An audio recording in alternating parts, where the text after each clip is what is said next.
melibatkan Ketua Mahkamah Konstitusi nonaktif Akil Mukhtar. Partai Golkar akhirnya menuding PDIP memanfaatkan situasi politik yang dialami Ratu Atut untuk merebut jabatan Gubernur Banten karena banyak keuntungan yang diperoleh dari empuknya tahta tersebut. Bahkan Wakil Sekjen Partai Golkar Tantowi Yahya menyebutkan merupakan perilaku tidak etis jika seseorang memimpikan suatu jabatan di atas musibah orang lain. Namun berdasarkan aturan yang dibuat pemerintah dan Kementerian Dalam Negeri, seorang wakil gubernur dapat mengambil alih tugas pemimpinnya jika gubernur yang dimaksud bermasalah dengan hukum. Sebelumnya Rano Karno sempat ingin mengundurkan diri dari jabatan wakil gubernur Banten karena berbagai alasan. Salah satunya, Rano kerap tidak diikutsertakan dalam pengambilan keputusan kebijakan Pemprov Banten di bawah komando Ratu Atut Khosia. Mengapa Partai Golkar langsung bereaksi gerah terhadap wacana konflik kepentingan partai di Provinsi Banten? Benarkah Rano Karno dan PDIP siap menggoyang kursi kerajaan Ratu Atut di Banten? Atau mungkin kedua partai penguasa Banten ini sedang memainkan catur politik yang siap membinasakan lawannya? Tim Liputan, JAK TV. Ya, sebetulnya apa yang terjadi di Banten dan peta politiknya bagaimana, walaupun saat ini juga Ibu Atut belum ditetapkan sebagai tersangka oleh KPK berkaitan dengan suap Pilkada Lebak, Banten. Kami akan berbincang mengenai hal ini bersama dengan dua narasumber kita. Yang pertama di samping saya adalah dengan Bang Effendi Simbolon, beliau adalah anggota DPR dari fraksi PDI Perjuangan. Selamat malam Bang Effendi. Selamat malam. Terima kasih. Baik. Dan juga dengan Bang Nudirman Munir, beliau adalah anggota DPR RI dari fraksi Golkar. Selamat malam Bang Nudirman. Selamat malam. Assalamualaikum warahmatullahi wabarakatuh. Waalaikumsalam. Dan kami juga mengundang Anda, silakan jika nanti Anda ingin berpartisipasi bersama kami di nomor telepon kami di 02151555111. Ya baik, Bang Effendi, belum lama Rano Karno mengatakan akan mundur dari Wakil Gubernur Banten. Namun demikian sekarang menyatakan siap untuk maju sebagai Gubernur Banten. Sebetulnya bagaimana kesiapannya? Apakah juga dikonsultasikan dengan PDI Perjuangan sendiri? Ya, saya kira harus paling tidak diluruskan dulu ya, bahwa kesan di luar bahwa PDI mengambil ancang-ancang gitu ya. Saya kira tidak pernah kami berpikiran seperti itu ya, karena sebuah keniscayaan memang bila kalau pimpinannya atau bupatinya atau gubernurnya kemudian berhalangan tetap, maka wakilnya lah yang menggantikan. Itu kan sebuah proses yang memang diatur oleh undang-undang gitu. Jadi tidak pernah kami berpikiran merencanakan apalagi begitu ya, mengambil ancang-ancang. Tapi bahwa keadaan sekarang juga kan saya melihat bahwa Gubernur Banten sendiri kan saya tidak terlalu setuju istilah belum ya. Sepertinya dia akan menuju ke proses tahapan hukum yang lebih permanen gitu. Tapi kan kenyataannya kan tidak seperti itu gitu, saat ini ya. Nah, sehingga kami sendiri melihat bahwa seorang wakil gubernur kemudian bahwa akan siap, pasti harus siap. Jadi jawaban. Tapi di kalangan internal PDI Perjuangan tidak pernah dibicarakan mengenai hal ini atau dibahas? Tidak pernah kami bahas ini. Ini sebuah proses sama seperti di Bangka Belitung itu. Kebetulan Golkar juga meninggal ya, gubernurnya. Kemudian oleh undang-undang ya memang wakilnya akan ditetapkan sebagai gubernur definitif. Itu kan proses undang-undang. Tapi sekali lagi tidak kami bagian yang ikut katakanlah menari-nari begitu ya.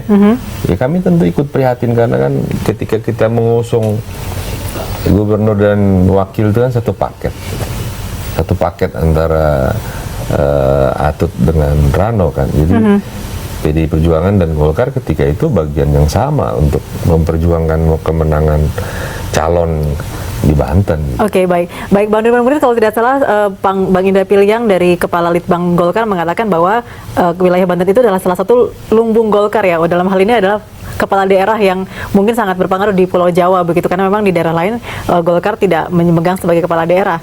Nah, ini apakah memang artinya juga sebuah pertarungan juga bagi Golkar terhadap Banten?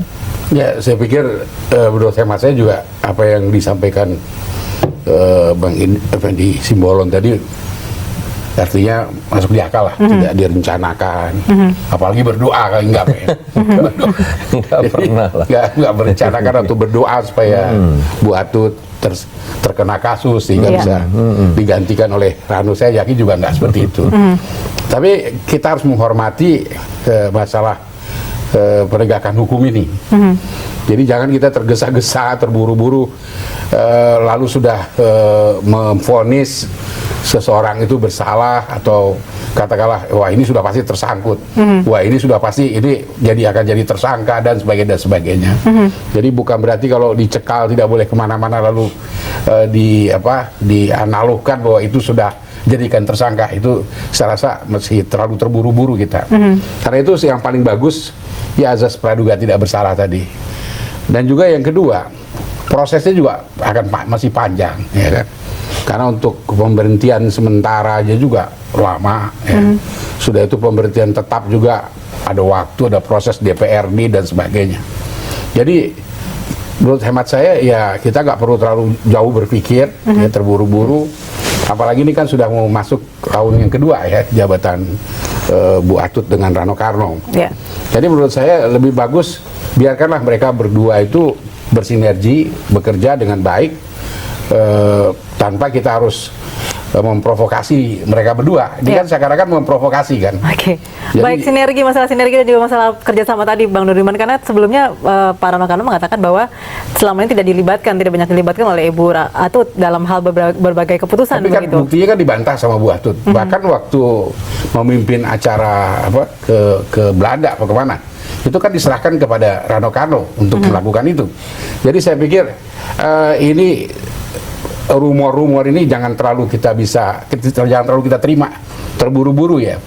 Satu kerjasama ini juga jangan terlalu cepat kita anggap bahwa ini telah terjadi satu ketidaksepakatan, ketidakharmonisan.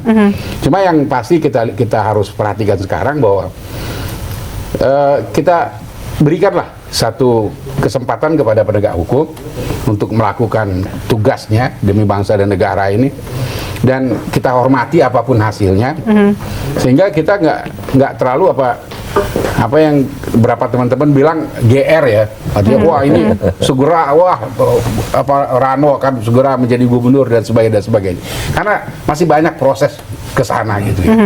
Jadi karena itu kita lebih bagus kita nggak usah provokasi mereka berdua, biarkan mereka bekerja sama dengan baik demi kepentingan rakyat Banten dan kepentingan bangsa dan negara ke depan, daripada kita di sini mengadu domba mereka. Oke, baik, kita terima telepon dulu dari pemirsa. Selamat malam. Halo. Halo. Iya, silakan, dengan Bapak siapa, di mana Pak? Pak Rifan dari Jakarta. Ya, langsung saja Pak. Mau komentari kepada bapak-bapak nih Bu, karena keluarga saya emang asli Banten gitu ya Bu ya. Karena ya kalau dibilang keluarga Atut ya berkolusi ya memang udah sewajarnya lah. Semua mungkin warga sana udah mengetahui Bu. Jangan-jangan juga nggak beres. Oke. Baik, apakah juga Pak Rifan mendukung seandainya nanti Pak Rano Karno yang akan maju sebagai Gubernur Banten? Ya, saya sih cocok aja Bu. Apalagi ya istilahnya memang iya, kalau saya sih cocok aja. Oke, baik kalau gitu. Terima kasih Pak Rifan di Jakarta atas pendapat Anda. Nanti kita akan tanggapi setelah break. Jangan kemana-mana, kami akan kembali bersama setelah pariwara berikut.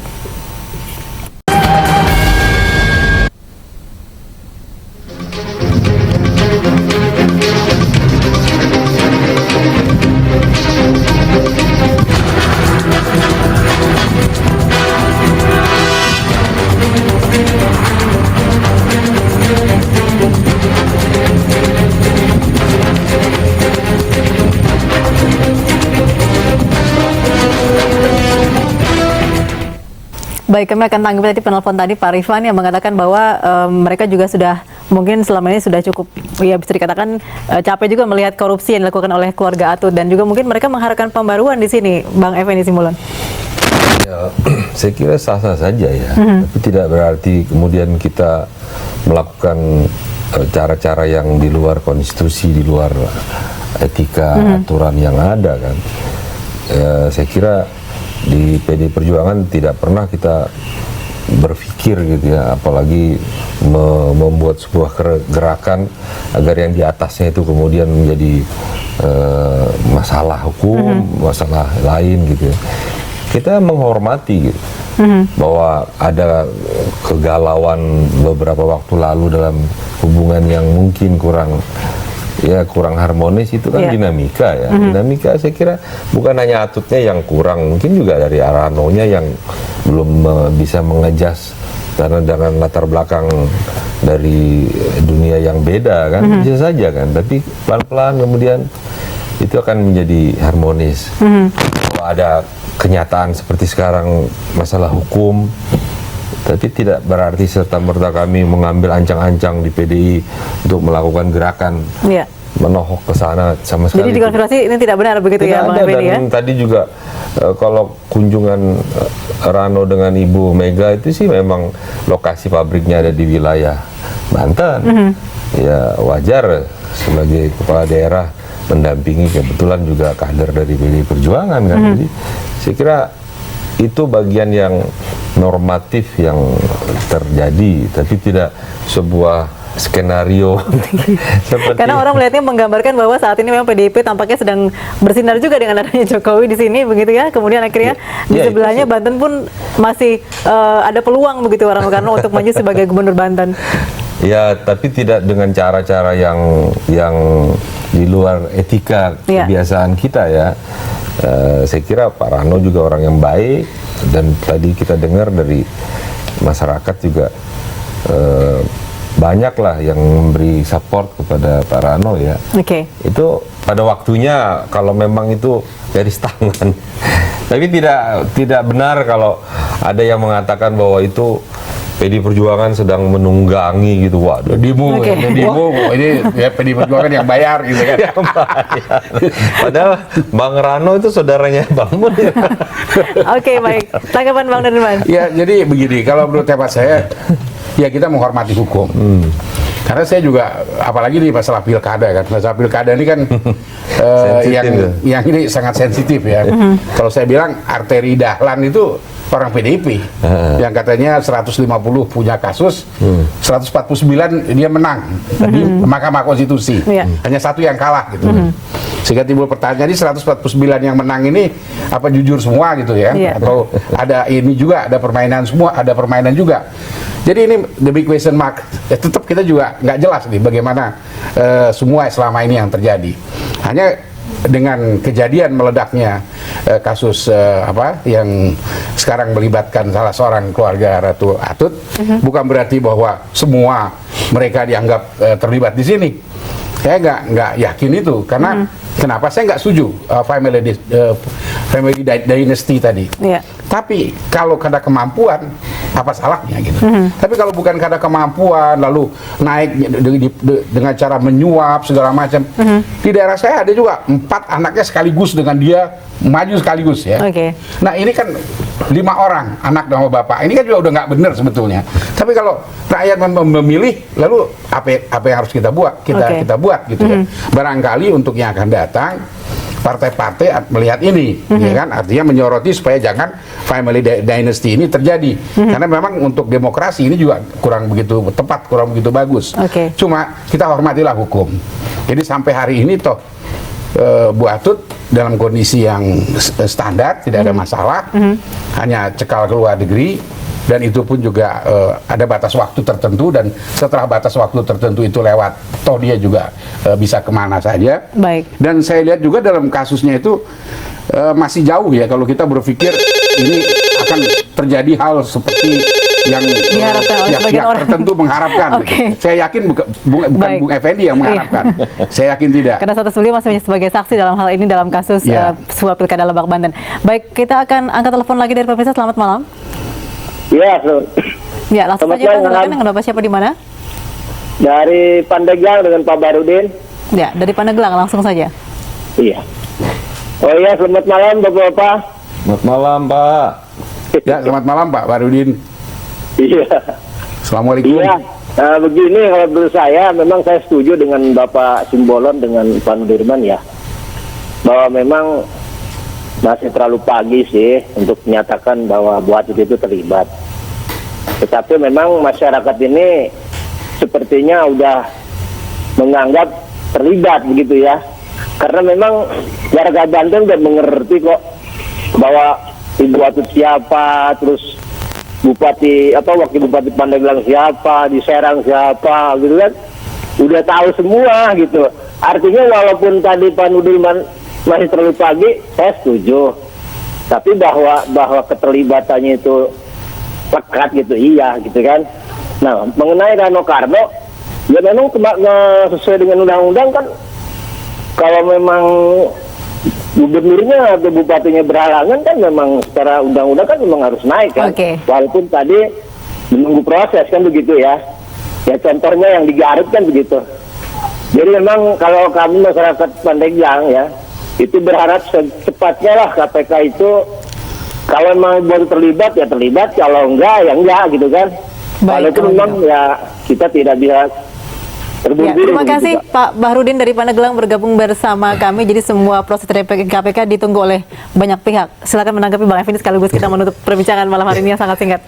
Ya, sekali lagi kami PDI Perjuangan sangat menghormati keberadaan dari Ibu Atut dalam posisinya sebagai Gubernur Provinsi Banten dan berpasangan dengan Pak Rano Karno sebagai Wakil Gubernur. Karena itu komitmen kami mendukung sejak awal, dan periode lalu juga kami ikut mendukung. Jadi bagi kami juga sebuah keprihatinan juga ada hal yang terjadi di keluarganya ya. Masalah itu dinasti itu soal etikanya mereka dengan masyarakat. Kami juga bagian yang tidak sepaham bahwa ada dinasti yang kemudian mencengkram gitu ya, yang saya kira positifnya jauh lebih sedikit, jauh lebih besar sisi negatifnya.